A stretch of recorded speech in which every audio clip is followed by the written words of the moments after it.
Esse é o sociólogo Gessé Souza. Certa vez perguntaram para ele em que aspectos da sociedade brasileira a escravidão ainda pode ser sentida. Queriam saber do Gessé, que estuda o assunto, se um passado de escravidão muda alguma coisa no nosso presente. Quais são os efeitos práticos disso na sociedade brasileira hoje? E a resposta dele começa com literalmente tudo.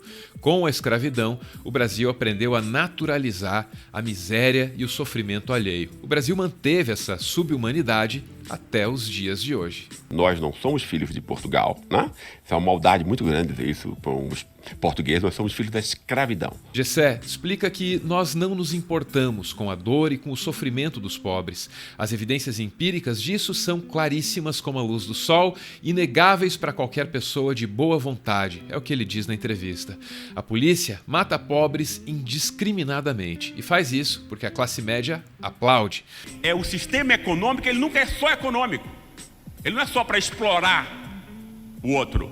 Ele tem que juntar no mesmo ponto e de modo, talvez inclusive mais importante, a humilhação do outro, o desprezo do outro, o ódio do outro, né? O ódio que vai sendo cevado a cada dia. A classe média aplaude porque é um macaco no auditório de uma elite que impõe seu poder não apenas através dos recursos materiais que controla, mas também de maneira simbólica. Essa elite passou de uma base material para uma base simbólica, né?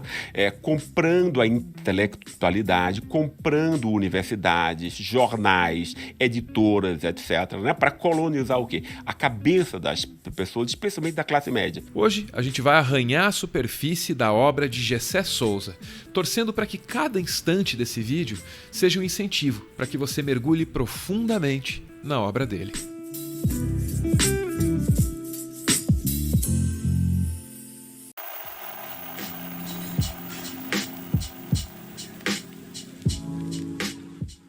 A última década foi muito importante para todos aqueles que se dedicam a entender o Brasil, suas injustiças, suas desigualdades e, claro, as origens de tudo isso. A compreensão disso tudo foi ampliada justamente pela obra de Gessé de Souza, que, é justo dizer, inaugurou uma nova linha de pensamento sobre o nosso país. Em 2009, ele publicou A Ralé Brasileira, Quem é e Como Vive. Em 2015, veio A Tolice da Inteligência Brasileira. Em 2016, Gessé mostrou que a inteligência pode ser ágil, publicando A Radiografia do Golpe. Esse mesmo espírito se mantém em A Elite do Atraso, de 2017. A elite brasileira, aliás, também foi moldada pela escravidão. A elite em uma sociedade escravocrata, ela é da rapina, ela é do saque imediato, né? A nossa elite sempre foi uma elite que está saqueando o país agora, né? Que nunca se importou com perspectiva de longo prazo para a sociedade como um todo, né? As elites em todos os lugares ficam com a melhor parte do bolo, né? Mas ela pensa também, né, a vida da sociedade como um todo, né? Ou seja, da própria permanência e riqueza contínua, até para que ela possa ficar com uma parte boa.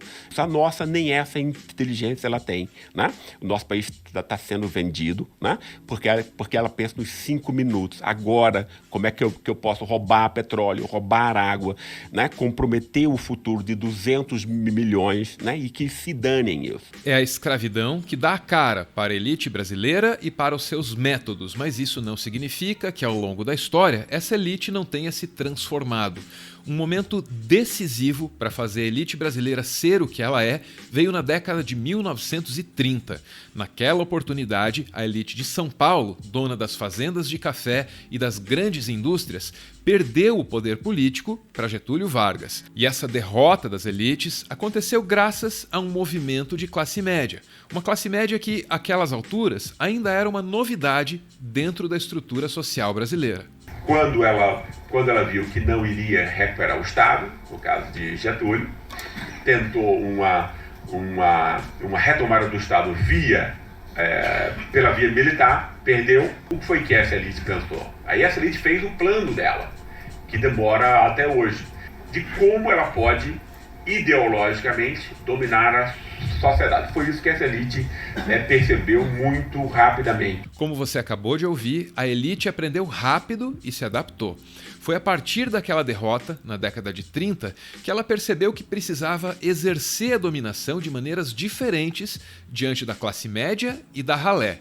A ralé é persuadida pelo poder do cacetete. A classe média é persuadida pelo poder do microfone. E o que essa elite vai imaginar o que é? Eu tenho que transformar, quer dizer, eu posso descer o pau nos novos escravos, que é a ralé, na classe trabalhadora, como fez aqui, mas com a classe média, que ela precisa da classe média, porque é a classe média que exerce a dominação. A elite é muito pequena, ela precisa dessa relação carnal com a classe média, então ela não pode simplesmente descer o pau na classe média, ela tem que convencer, ela tem que seduzir, conquistar a classe média. Né? E a classe média, então, você vai montar todo um aparato simbólico, jornais, venais comprados, essa imprensa de latrina que nós temos até hoje, começa aí.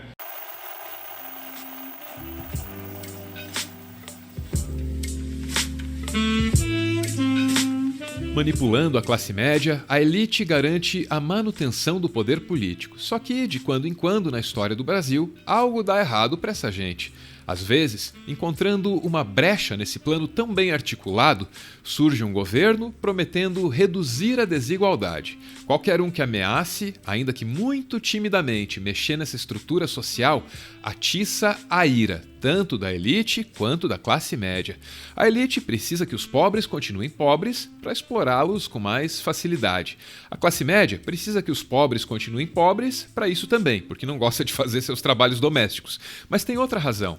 Se a classe média encontra um pobre no aeroporto, por exemplo, ela se sente usurpada em seus privilégios.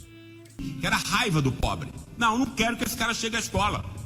A escola dele não pode ser boa. Não pode comer iogurte. Não pode se alimentar, não pode ter a roupa que eu tenho. Não pode ir para o shopping center que eu uso. O ódio ao pobre é a razão pela qual qualquer um que chegue ao poder falando em reduzir desigualdades é logo expelido para as margens do sistema político. Só que esse ódio ao pobre ele não pode ser assumido verbal, frontalmente, porque ele contraria valores principalmente cristãos. É nesse ponto que elite e classe média arrumam um pretexto, o pretexto da luta anticorrupção. E aí, como a classe média não pode assumir como discurso público, agora pode, que a gente está chegando à beira do precipício moral e político.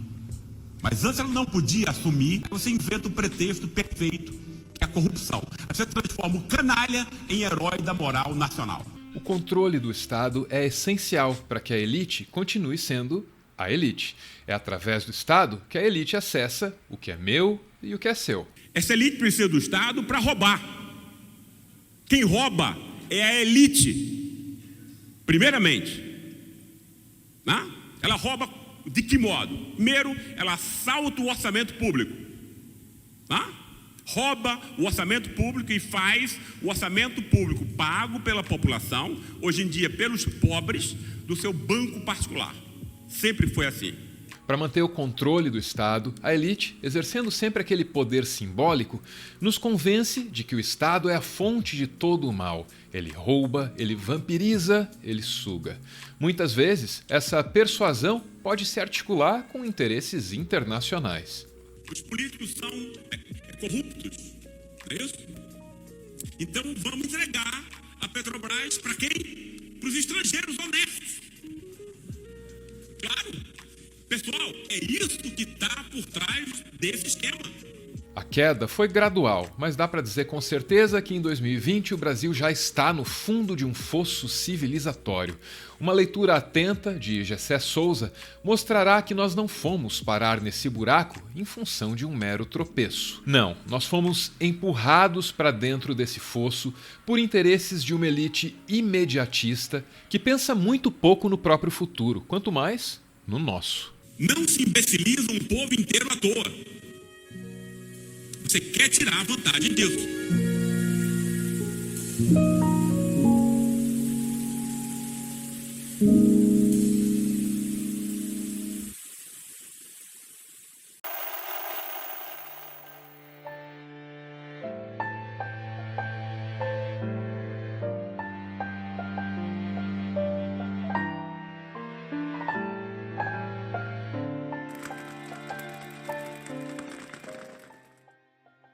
Muito obrigado por ver esse vídeo até o final. O Meteoro é mantido graças a uma campanha de financiamento coletivo. Quem participa aparece aqui no finalzinho para receber o nosso agradecimento. Hoje a gente vê aí o Matheus e a Mariana, para quem ele dedica a mensagem que segue. Oi, princesa! Sou muito feliz de te ter ao meu lado e não existe nada nesse mundo que te pague pelo bem que você me faz. Você é tudo para mim. Te amo demais.